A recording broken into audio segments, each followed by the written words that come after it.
What's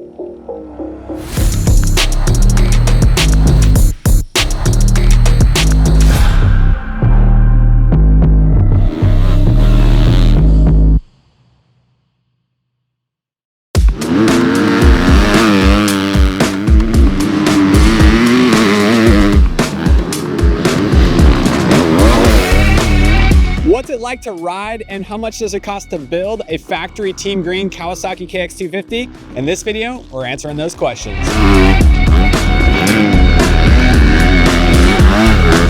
In the past, we've tested lots of Pro Circuit factory race bikes like Joe Shimoda's 2022 KX250. We also tested Austin Forkner's KX250 as well, but those were factory one-off race bikes that your customers can't buy. This right here is a Team Green amateur spec. It's got all the bells and whistles that Pro Circuit offers for their factory amateur level riders to go race at Loretta's, Mini-O's, and other races around the US. And the best part about it, if you have enough money, you can buy this bike.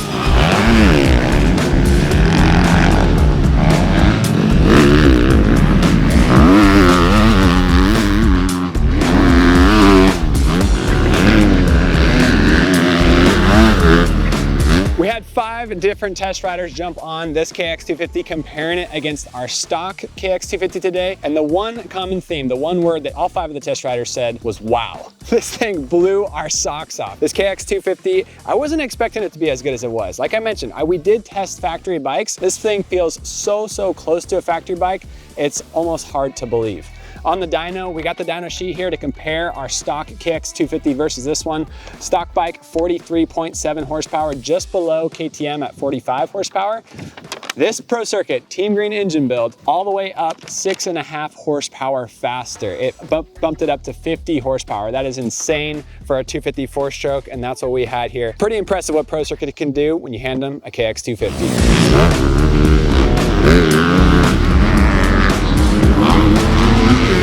Dennis Stapleton has been riding lots of different bikes, but he's been spending quite a bit of time on our stock KX250.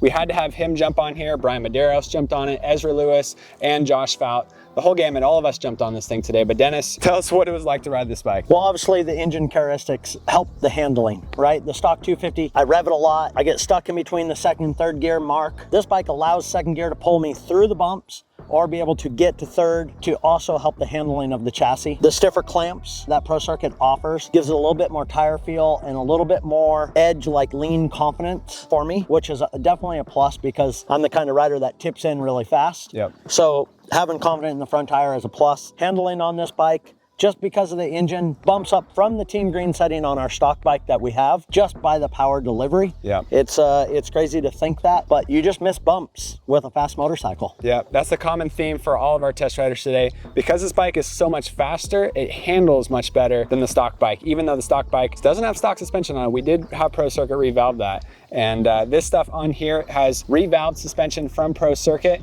and a couple of the guys that built the suspension and specifically worked with our good buddy Aidan Zing to develop this package for the Team Green program was Luke Boyk and Jake Laforme, and they got a lot of experience on this bike and with Aiden. 2 guys who know this bike better than anybody, Luke and Jake from Pro Circuit. This video is coming out just a couple weeks after we lost our good friend Aidan Zing. Aiden was close with us at Motocross Action, but also very involved with Pro Circuit and in coming up with the settings on this bike. Aiden just started riding for Team Green after Loretta's last year. You guys worked closely with him. So Luke, how was it working with Aiden, and what kind of influence did he have on this bike we're riding today? Well, it was always fun for sure working with him, and he was the first kid we got to test with, so we learned a lot from him from the start. What kind of, when you say like first kid you got to test with, obviously you have Team Green riders that you work with already on the 24 platform, but then the 25 was all new following the 450. So how did that work? So Landon and Vincent were both riding Supercross, so we didn't really need to do any outdoor testing with those guys, and Aiden more or less lucked out that he was the one that was riding motocross first. It was, like I said, it was fun. He was always super appreciative, and he was very smart for his age, and I think Jake was able to help teach him a few things here and there, and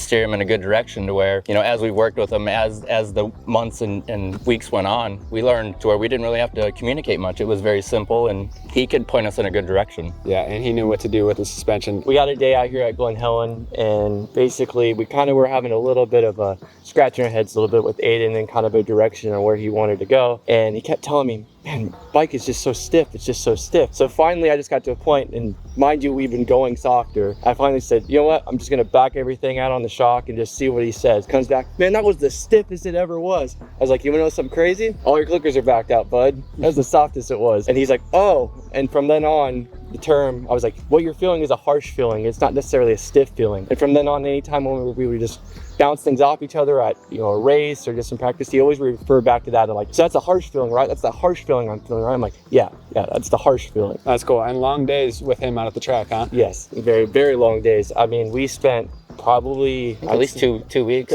close to 2 weeks, where we would spend pretty much, you know, until the track would close. Sometimes the track would already be closed. Yeah, and we'd still be out here just throwing stuff at him. But for such a young age, he was very articulate, and you could tell that he really would think about it when you would make a change or something. He really wanted to understand it.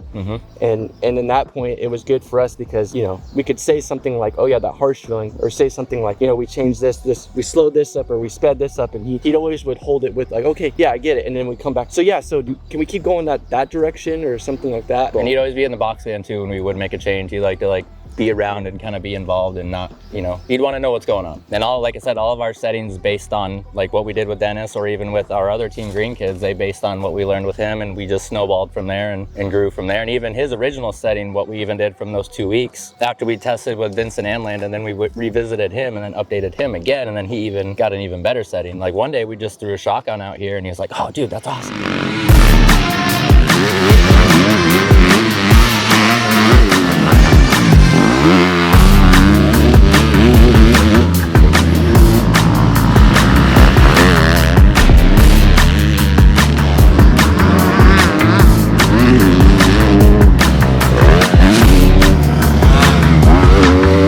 Awesome part about this bike is it feels so close to factory, but you're gonna need a little bit of money if you want to get a factory KX250. Pro Circuit threw literally everything they have at this bike except for A-kit suspension. If you have another $11,000, you can get the A-kit forks and A-kit shock for this bike. This thing retails for $9,000 MSRP for a stock KX250. Then if you want to spend all your money at Pro Circuit, $17,000. That's with tax, that's with the heavy duty Dunlop tubes and the tires, that's with the XL A60 rims on here, shift lever, literally everything. But when you break it down to the stuff that really makes a big difference, it's the engine kit, it's the mod head, it's the Vortex ECU, it's the all-new airbox that Schneike designed for this bike. It's the same exact airbox they run on the factory team. Better sealing air filter, more air in the airbox, more air volume, and it comes with even a lighter battery. So literally everything is pretty much thrown at this thing. But the cool part is you can buy it, right, Luke? Everything, yeah, even down to the little banjo bolt right there, the anodized red ones. And a couple of our test riders, Dennis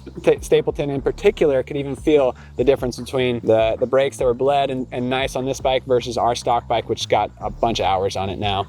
But anybody can buy this bike. How many people are buying this, and I guess how cool is it for you to be able to offer something that's so close to a factory bike? It was cool today to hear everybody come off the track and be like, is blown away as what they were. You don't really hear that all the time, and it's really cool to hear like how excited they were to ride it. And it was kind of funny because they were lined up like little boys, like they were almost fighting them on who got to ride it next. Yeah, so that was pretty cool to see. Pretty sweet. So this thing is incredibly fast and a ton of fun to ride. Well, if you want to ride a factory bike or have one in your garage, Pro Circuit makes it available. This thing is exceptionally close to what the factory guys race at the Pro Nationals and in AMA Supercross, and pretty impressive what they offer to Team Green riders like our buddy Aiden Zing. So bummed he's not here to do this test with us, and it's hard but also cool to talk about and experience the influence that he had on this bike. So we are all extremely proud of Aiden and thankful to know him and thankful to ride a piece of history that he helped develop. So thank you guys for watching this video. Pro Circuit, check them out. Everything on here is available to buy, and makes 50 horsepower. That's pretty insane. And for the full list and more details that we forgot to mention today on camera, we're gonna spend some more time on it and check it out in the October issue of Motocross Action Magazine, where we'll break it all down. Thank you guys for watching. We'll see you at the track.